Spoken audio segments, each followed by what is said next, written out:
3 दिन पाकिस्तान में इलेक्शंस की वजह से वीडियो नहीं बना सका। उसकी एक एक्साइटमेंट थी, फिर एक उसके बाद जो कुछ वहां हो रहा था एक शॉक वेव सी चली, तो इस वजह से मैं वीडियो तो नहीं बना सका। लेकिन उसी कॉन्टेक्स्ट में आज की बड़ी दिलचस्प वीडियो होने वाली है। आज के कॉन्टेक्स्ट में जो पाकिस्तान के मौजूदा हालात हैं, कुछ 92 वर्ल्ड कप का मैं जिक्र करूंगा और उस 92 वर्ल्ड कप में ऐसी बातें मैं आपको बताऊंगा जो आपने हजारों किस्से सुने होंगे 92 वर्ल्ड कप के, लेकिन जो मैं आज सुनाने जा रहा हूं इस वीडियो में वो आपने नहीं सुने होंगे या बहुत ही कम लोगों ने शायद वो सुने होंगे, क्योंकि वो बातें ज्यादा सरफेस हुई नहीं। और उसका ताल्लुक, जिससे मैं कह रहा हूं कि आज के कॉन्टेक्स्ट में आप उसे देखें तो वो जो फाइटिंग स्पिरिट थी, वो जो अगेंस्ट ऑल द ऑड्स एक मुकाबले का रुझान था, जो ग्रेट इमरान खान उस वक्त भी हर किसी को ये कहते फिरते थे कि हम वर्ल्ड कप जीतेंगे, वर्ल्ड कप जीतेंगे, जब उसके कोई आसार नहीं थे। तो वो जो रेजिलियंस और वो जो फाइट थी वो आजकल की पॉलिटिकल सिचुएशन में भी नजर आ रही है। लेकिन जाहिर है ये हमारा क्रिकेट का प्लेटफॉर्म है, तो हम इसमें सिर्फ थोड़ा सा ही पॉलिटिक्स का मिक्सचर कर सकते हैं, ज्यादातर ये क्रिकेट सेंट्रिक ही रहेगी। तो आज की वीडियो भी ऐसी है। मैं आपको ले चलता हूं 92 के वर्ल्ड कप में, और आपने कई दफा ये किस्से कहानियां सुनी होंगी कि पाकिस्तान का कोई चांस नहीं था और पाकिस्तान जो है वो तकरीबन बाहर था। ऑलमोस्ट पूरी टीम को यकीन था कि अब यहां से हम नहीं जीत पाएंगे सिवाय कप्तान इमरान खान के। और ग्रेट इमरान खान उस वक्त भी यही कहते थे सबको कि हम जीतेंगे, हम जीतेंगे। सब लोगों को ये तो पता है कि रिजल्ट पाकिस्तान के हक में नहीं जा रहे थे। बहुत कम लोगों को पता है कि बिहाइंड द सीन टीम में क्या चल रहा था उस वक्त। जब पाकिस्तान मुसलसल हार रहा था इंडिया से, साउथ अफ्रीका से, तो टीम में क्या चल रहा था? टीम में उस वक्त लड़ाइयां चल रही थी। जी हां, यह आपने कम ही सुना होगा कि जब पाकिस्तान मुसलसल हार रहा था, और ये पाकिस्तान की हिस्ट्री है, या कोई भी टीम जब भी हार रही होती है तो उसमें इन फाइटिंग होती है। और बिहाइंड द सीन उस वक्त पाकिस्तान की टीम में 3 बड़े प्लेयर्स जो थे, अपने अपने कंसर्न्स को लेकर वो इमरान खान से शदीद रिजर्वेशन रख रहे थे उस वक्त।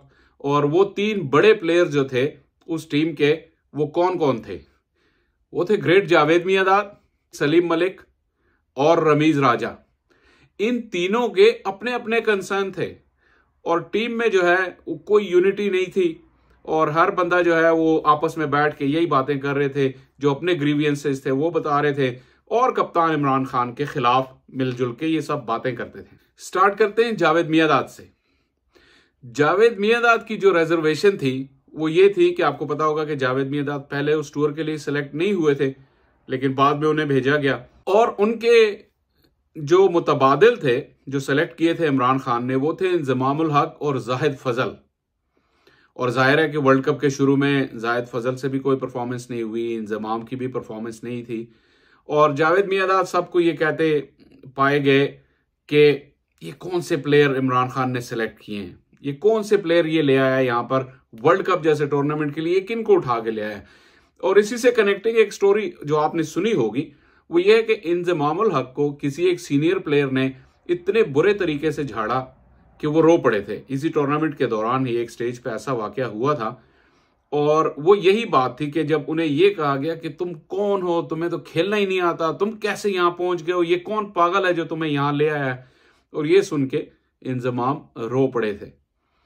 अब आते हैं जो कैरेक्टर नंबर 2 थे इन फाइटिंग के, और जो टीम में आपस में ग्रुपों में बैठ के इमरान खान के खिलाफ बातें करते थे, वो थे सलीम मलिक। सलीम मलिक को यह कंसर्न था कि मुझे नंबर 3 पे भेजा जाए, और इमरान खान उन्हें नंबर 3 पे, उन्हें ट्रस्ट नहीं था कि वो सलीम मलिक को नहीं भेजते थे, वो मिडिल ऑर्डर में खिलाते थे।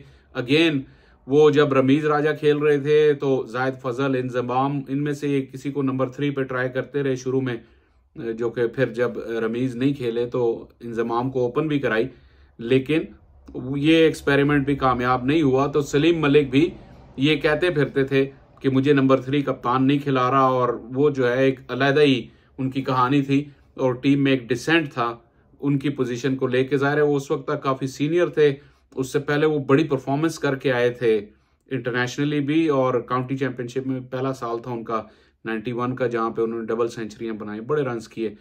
तो उस स्टैचर के साथ वो उस टीम में खफा थे कि मुझे क्यों नहीं मेरे नंबर पे खिलाया जा रहा। तीसरे नंबर पे, और ये आपको हैरत होगी, जिन प्लेयर का मैं अब नाम ले रहा हूं वो है रमीज राजा। जी हां, रमीज राजा भी एक स्टेज पे इमरान खान के खिलाफ थे। इसलिए कि रमीज राजा को शुरू के मैचों के बाद इमरान खान ने ड्रॉप कर दिया। वजह यह थी उनकी शोल्डर इंजरी थी, तो उस बेस पे इमरान खान ने उनको ड्रॉप किया। और वही बात कि इमरान खान को फिर ट्रस्ट था जाहिद फजल और इंजमाम पे, तो उनको 1, 2, 3 पे वो खिला रहे थे। इस चक्कर में थोड़ा सा रगड़ा रमीज राजा को भी लगा, हालांकि वो इंजरी की वजह से बाहर हुए थे। लेकिन एक स्टेज ऐसी आई इस टूर्नामेंट में कि रमीज राजा जाहिर है क्योंकि टीम की जो आसपास बाकी लड़कों के साथ मिलजुल के यही कहते थे, कप्तान पता नहीं मुझे क्यों नहीं खिला रहा, मेरा तो कंधा ठीक हो गया और कप्तान का दिमाग जो है वो खराब हो गया।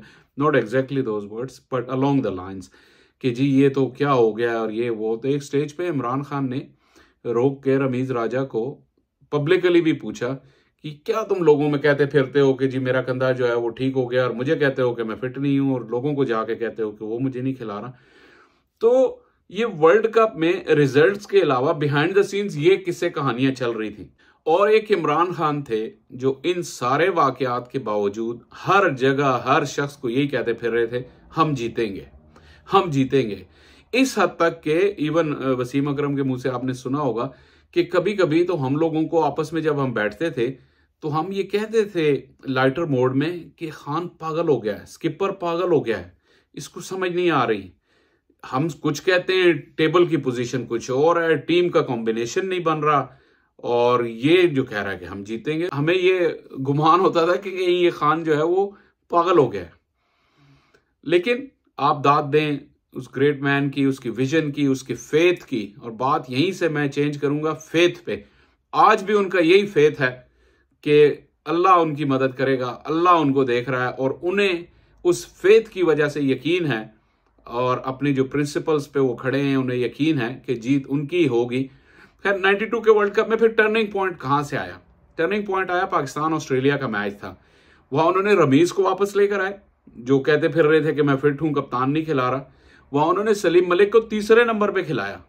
एक बड़े कप्तान की निशानी है कि उन्होंने जो उनकी टीम में डिसेंट चल रहा था और जो उनके अपने व्यूज के अगेंस्ट चल रही थी ये सारी चीजें, लेकिन उन्होंने अपनी ईगो के साइड पे रखा और उन्होंने कहा कि let me prove a point.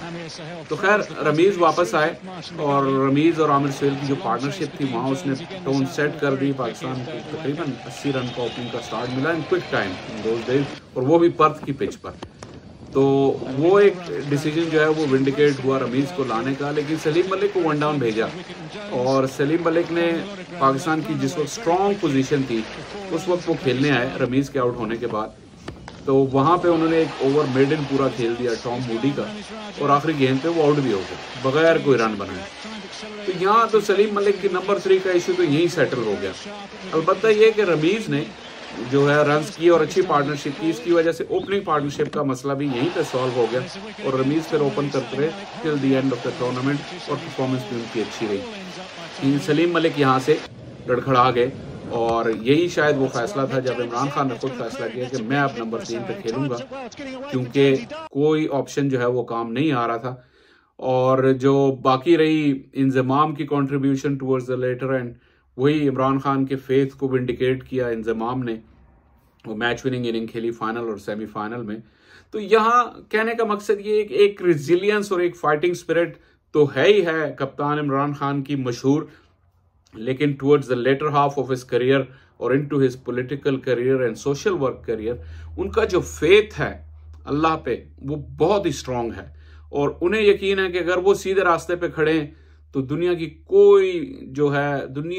कोई ताकत उन्हें उनके फेथ को खराब नहीं कर सकती। अब वो 6-7 महीने से जेल में भी बैठे हुए हैं, लेकिन वो कहते हैं कि अगर मुझे मजीद 1000 साल भी यहाँ रखेंगे तो मैं रहूंगा, जब तक आखिरी सांस है तब तक रहूंगा। लेकिन ये कि मेरा फेथ ये है कि पाकिस्तान की अवाम मेरे साथ है और मुझे ही मैंडेट मिलना है। 6 महीने पहले उन्होंने ये बात कर दी थी कि क्या सिनेरियो बनेगा। उनकी कही हुई 5 की 5 बातें दुरुस्त साबित हुई, जो कि आज से उन्होंने तकरीबन 1 साल पहले शायद कही थी। मैं 6 महीने कह गया, लेकिन 6 महीने से तो वो जेल जाने से पहले वो ये कहकर गए थे, और वो सारी बातें जो हैं वो विंडिकेट हुई। तो Imran Khan is a great fighter, Imran Khan is the pride of Pakistan. न सिर्फ उन्होंने खेल के मैदान में पाकिस्तान का नाम रोशन किया, लेकिन पॉलिटिक्स में उन्होंने एक जनरेशन को एक्सपायर किया, और जो रेवोल्यूशन पाकिस्तान देख रहा है बगैर किसी मैसिव ब्लडशेड के, इसका सारा क्रेडिट भी इमरान खान को जाता है। और ये फाइट अभी खत्म हुई नहीं, क्योंकि जो दूसरे साइड पे मुखालिफिन है वो भी हार मानने को तैयार हैं नहीं। हालांकि पिछले 2 साल से वो मुसलसल हार रहे हैं, लेकिन हार मान नहीं रहे। लेकिन इमरान खान, मेरा ख्याल है कि अगर वो इमरान खान की जिंदगी को स्टडी करते बेहतर तरीके से पिछले 50 साल की, तो शायद वो इस फाइट में पड़ते ही ना, क्योंकि इस फाइट में विनर एक ही होना है। और पिछले 22 माह में against the all odds winner Imran Khan ही है, और इंशाल्लाह आगे भी वही विनर होंगे।